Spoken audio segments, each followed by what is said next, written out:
everyone, this is Nate with another Backcountry beer review.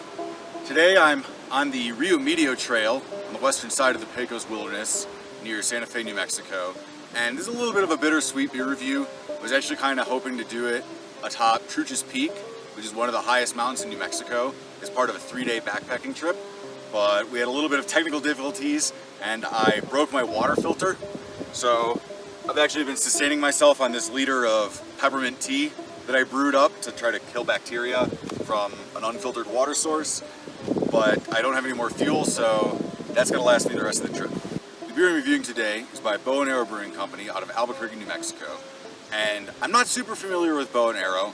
You know, as is typical with when I'm doing a review of a beer from a brewery that I'm not super familiar with, I've typically had enough to know that they're fairly consistent and that they don't really make bad beer. So with Bow and Arrow, I think, you know, I've had their hazy IPA, which the name is escaping me, but it's pretty good. And I've had a few other singles, one-off here and there, or pints at a restaurant that may let me know that they're a good brewer. The beer I'm reviewing by them today is part of the, you know, the Lager Summer series I've been doing. And it's actually the second of what I will probably end up being 4 traditional European lager styles to finish out Lager Summer, and it's their Czech dark lager, Cosmic Ruins.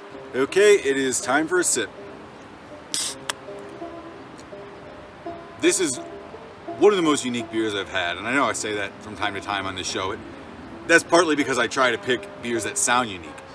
This beer, I actually did not know it was going to be this unique. I went into this thinking that it was going to taste like a dark Mexican lager. You know, still be pretty light, still be fairly crisp, but just have those slight dark roasted notes, but still be, you know, a wonderful refresher on a warm summer day. This is not like that at all. This, I mean, you know, not saying that this wouldn't be refreshing and that it's not crisp and good, but this is, honestly, if you blindfolded me and had me taste test this, I would probably think it was a stouter or porter. The mouthfeel is not there. It's not like a stouter or porter in terms of mouthfeel. The mouthfeel is still pretty lager-like, but it just has this roasty, dark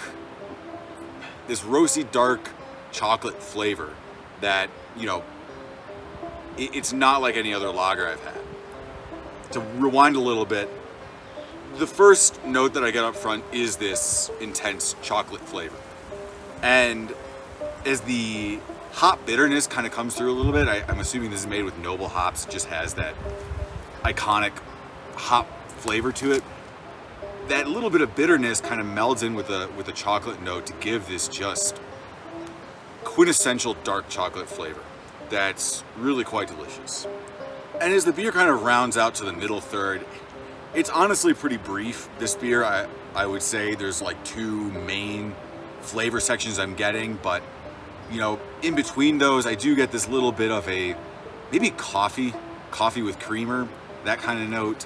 A little, you know, obviously the roastiness, just that it's hard to describe it other way other than roasty. This roasty maltiness, this little bit of toffee maybe, a slight fruitiness that I can't really pinpoint.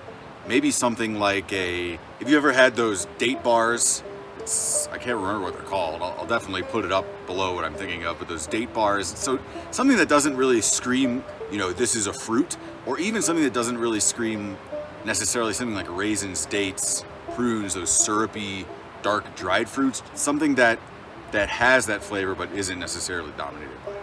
Finish is still just that dark chocolate bitterness. That really occupies the entirety of the flavor profile of the beer, and in a really interesting way. I mean, ultimately, this beer surprised me in a way that I didn't expect. Again, I was expecting more of like a Mexican dark lager. This beer, especially at only 4%, I mean, it is just full flavored, full bodied, delicious, and honestly pretty good for a cooler day. Cheers everyone, and have a backcountry beer for me.